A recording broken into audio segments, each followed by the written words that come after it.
Сайн байцгаана уу? Web24 клубээс нэвтрүүлж байна. Криптовалют болон блокчейн технологиг мэддэг хүн болгон Binance гэдэг үгтэй танил байгаа. Binance зөвхөн шимтгэл дээр амьдардаг бирж биш, өвөл бүтээн крипто салбарыг хөгжүүлж байгаа экосистем гэдгийг та бүхэн мэднэ.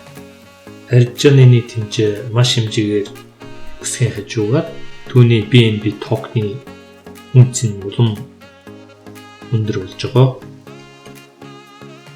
Байнгын байгаагүй хэдхэн жилийн өмнө Binance багийнхан өөрийнхөө токен зээл арилжаа хийсэн. Ингээд 15 сая доллар босгож чадсан 17 оны ICO бүүмийн үед их даруухан сонсогдно. Гэвч Binance баг болон түүний удирддаг Чингэн Чаогийн хийсэн асар их ажил зорьсондоо хөрхийг хэрэмэлцдэг чанар нь үр дүнгээ өгсөн юм а. За одоо крипто дэмжигч та бүгдэд би Binance биржийн хөл дээрээ зогссон чухал цаг үеүүдийг дурдах болно. За ингээд цаашаа цай криптовалютын ертөнцид үүсэж гарч ирж байгаа бусад төслүүдийн адил Binance биржийн түүх бол ICO бас эхэлсэн. 2017 оны дунд ICO-гийн бух зах зээл эхлэхийн өмнө Binance баг өөрийнхөө токен арилжааг эхлүүлсэн. Дараагийн өдөр нь буюу 2017 оны 7 сарын 2-нд ICO амжилттай дуусч Binance баг 15 сая долларын BNB токеныг зарсан байдаг. Улмаар хэдхэн 7 хоногийн дараа буюу 17 оны 7 сарын 14-нд хэний ч үл мэдэх Binance бирж төрөн гарсан юм а. Бирж ямар хүчтэй болов ухаалаг маркетинг тухайн үедээ явуулж байсныг та бүгдийн ихэнх нь санаж байгаа байх. Төрөл бүрийн форум, сайтын мэдээлэл бүгд л Binance-ийн тухай дурдж байсан. Сурталчилгаа болон уралдааны шууд зардлаас гадна сонирхолтой реферал програмыг зохиосон байна. Энэ тоглоомд маш олон тооны блогерууд оролцсон. Маш их олон хүмүүс хандлт хийж ирсэн учраас биржийн удирдлага тухайн үедээ өөрийнхөө серверийг суулж хүчин чадлыг нэмэхийн тулд тусгай хүнийг хүртэл хөлсөж авч ирсэн байна.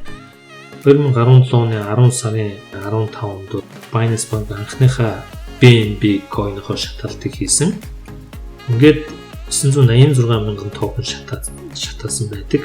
Энэ үйл ажиллагаагаа улирал тутам явуулж одоогоор 200 сая зоосноос 189 мянган BNB үлдсэн байна.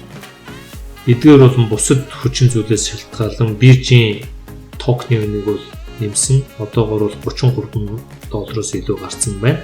Энэ бол ICO гэвэл 30 дахин хямдхан зарагдж байсан юм а. Дараагийн амжилттай үйл ажиллагаа нь бол энэ багийн Binance Labs-ыг 2017 оны 10 сарын 30-нд бол үүсгэж ажиллуулсан. Энэ сан бол өөрөө ирээдүйдээ болон стартапуудыг олж хөрөнгө оруулж санхүү эдийн засгийн хувьд туслах юм үйл ажиллагааг явуулдаг. Гол зорилго нь бол энэ блокчейний хэмжээг нэмэхээс гадна залуу зөвхөн стартап дээр ажиллаж байгаа хүмүүс техник эдийн засгийн хөдөлмөрт туслах үйл ажиллагааг явуулдаг. Одоогоор сагсанд нь BitTorrent, Certic Republic, Moses Lab зэрэг бусад компаниуд ажиллаж байна. Ингэснээр компанийн удирдлага бол ирээдүйдээ блокчейн төслүүдийг дэмжиж бүх криптовалютыг хөгжүүлэхэд хувь нэмрээ оруулж байна. За дараагийн нэг чухал өдөр 18 оны 11 сарын 6 буюу Binance Launchpad гарсан байгаа. Тумаар бол энэ биржүүдийн дунд маш их алдаршиж 19 оны криптовалют нийгэмлэг дунд бол IEO өсөх суурийг тавьсан. Ингээд анхны IEO арилжаа BitTorrent-ийг амжилттай явуулсан байдаг. За ингээд Binance Launchpad IEO гэдэг шинэ трендийг үүсгэх хурцгаар болсон гэдгийг бүрэн итгэлтэйгээр хэлж болно. 18 оны жилийнхаа үйл ажиллагааг дуусгахын өмнө coin market cap дээр топ 1-д байлж Binance бирж өөрсдөө ямар чадaltaй гэдгийг харуулж чадсан юм а. 12 сарын 17-нд өдрийн борлуулалтаараа бас 1-р байр эзэлж байсан. 12 сарын 26-нд гэхэд Binance биржийн зах зээлийн арилжааны нийт хэмжээ бол 1 тэрбум доллароос давсан байдаг. BNB зоосны ханш ICO-гийнхоо үеэс 100 дахин ихсжээ. Ингээд 12 сарын 28-нд бол биржийн зах зээлийн нийт хэмжээ бол 10 тэрбум доллароос давсан байдгийг. Ингээд Binance бирж бол 6 сарын дотор бүх биржүүдийг төрүүлж 1-р байралд гарч ирсэн. За Binance бирж 18 оны крипто үеийн үед ер нь юу хийж ирсэн бэ? 2018 онд бол крипто нийгэмлэгт бол маш их санагдах жил болж өнгөрсөн. 18 оны биткойн бол өгцөн мөнгөж удаан хугацаагаар доод ханшинд байралтай явсан. Ингэснээрээ алткойнуудыг араасаа дагуулсан байдаг юм а. Харин Binance бол өөрийнхөө бүтээгдэхүүнийг сайжруулалтын дээр ажиллаж байсан. За ингээд 18 оны 1 сарын 17-нд бол шинэ дээд амжилт тогтоож биржид бүртгэлтэй гишүүдийн тоо 6 сая мест авсан байдаг. Тодорхой хугацааны дараа Binance баг бол өөрийнхөө дараагийн ашигтай чиглэлээр гаргаж Binance Info гаргасан. Энэний зорилго нь бусад криптовалютын талаар мэдээллүүдийг өгөх, зах зээлийн үнэлгээ хэмжээ эднүсээ гаргадаг мэдээллийн чиглэлээр гаргасан. Binance Info гарснаас 2 хоногийн дараа Changpeng Zhao нэртэй Forbes сэтгүүлийн нүүр хүнсэн дээр тавигдсан. Жинхэнэ удирдагч болох ердийн арилжаачнаас бол томоохон биржийн захирал болж чадсан. Changpeng Zhao бол криптовалютын зах зээл дээрээс 2 тэрбум доллар болж чадсан.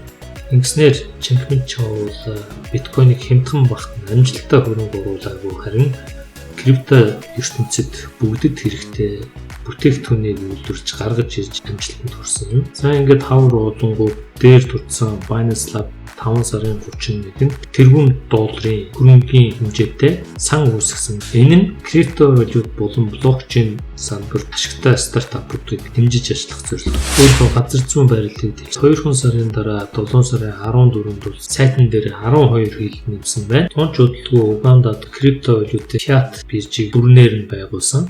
Мөн удирдлага бол SAFU гэдэг салбарыг гаргаж хэрэглэгчдийг аюулгүй байдлыг хамгаалахын хэсэг үүсгэсэн. Биржийн шимтгэлийн 10% бол энэ фонд байршуулж ямар нэгэн хулгай юм уу онцгой байдал үүсгэхэд бол хэрэглэгчдийнхээ хохирлгүй болох зорилттой байгуулагдсан.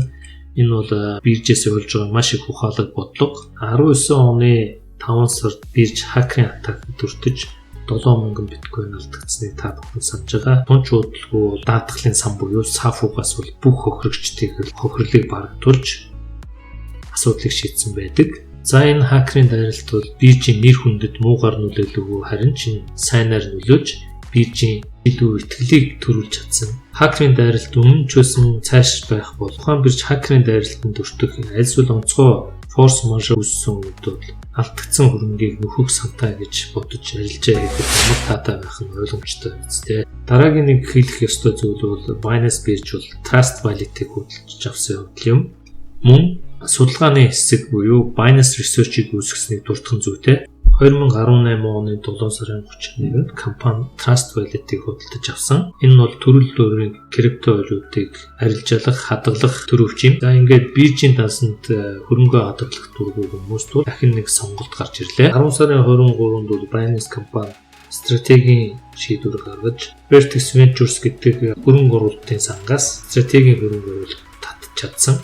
Энэ хөрөнгө оруулалт нь бол Binance-ийн Сингапурын салбарыг үүсгэж зарцуулагдсан. 11 сарын 9-нд Binance сайтн дээр Binance Research гэдэг хэсэгтээ болсон. Энэ маш сайн төсөл байгаа. Институционал хөрөнгө оруулагчдыг судлах, криптовалют, блокчейн технологийн судлах зорилттой Binance-ийн шинжээч крипто нийгэмлэгд байгаа хүмүүс чөлөөтэй мэдээлэл авах, судлах боломжтой ийм боломжийг гаргаж өгсөн баярлж байна. Крипто үйлдвэрлэлүүд Binance шинэ тренд гаргалаа. 2019 оны он эхлэнгүүт Changpeng Zhao шкафнаас нөөц төслөө гаргаж ирж бусдад үзүүлсэн. Энэ нь бол Launchpad байсан. Сар тутам шинээр Launchpad дээр блокчейнтэй холбоотой сайн төслүүдийг нийтэд санал болгож мэдэгцээ. Эхнийх нь бол шууган тарьсан BitTorrent төсөл байсан. Энэ бол наадмын хойшуур шиг зарагдаж дууссан. BitTorrent-ийн токенууд асар өндөртэй болсон.